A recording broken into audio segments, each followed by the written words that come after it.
my name is Jing, and I am part of the Mind Reset, a community dedicated to making this world a more supportive, inclusive, compassionate, and kind place. To see more about how we accomplish this goal and learn more about this community, go to www.themindreset.com. For today's Mental Health Motivation and Mindfulness Monday, also known as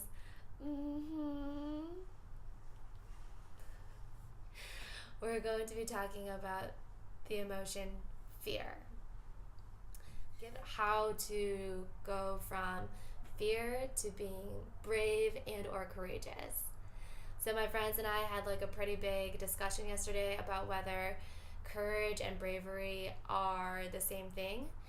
Per the dictionary, here are the definitions. Bravery is courageous behavior or character. Courage is the ability to do something that frightens one, or strength in the face of pain or grief.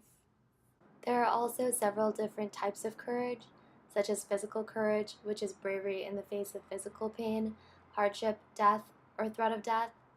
And there's also moral courage, which is the ability to act rightly in the face of popular opposition, shame, scandal, discouragement, or personal loss.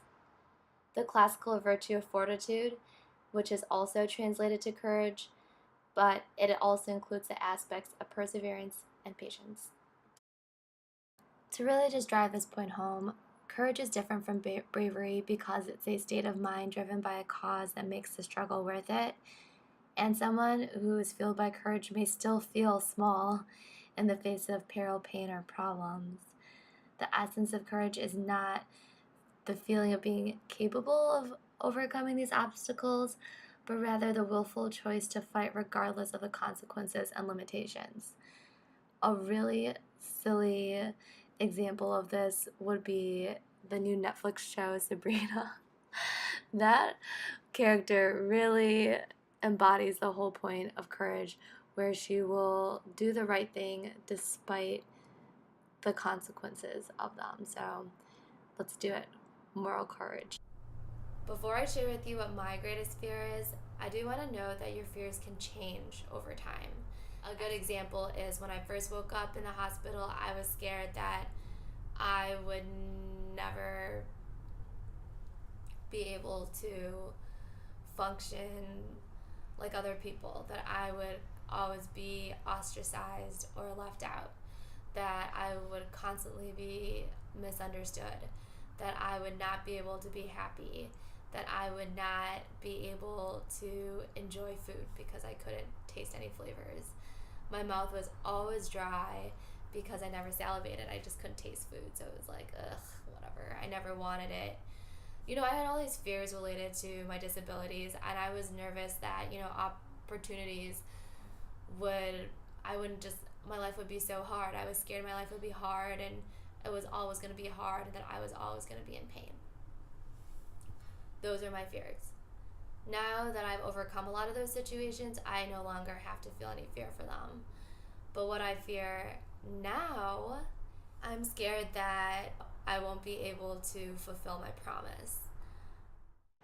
Apologies, it looks like the video cut out. My recommendation would be for readers to go to The Only Thing That Was Holding Me Back.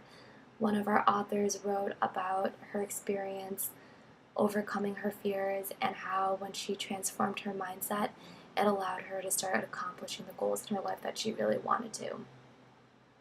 My recommendation would be to start listing down your fears and ranking them from what scares you the most to what scares you the least, and then practicing some of the things that make you feel uncomfortable or things you're afraid of, trying those out to kind of get that practice being uncomfortable, and then sort of moving up to the things that scare you more.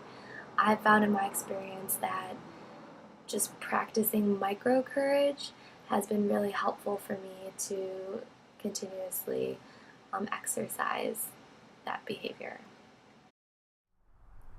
That being said, have a great week, and we'll look forward to seeing you next week. Bye.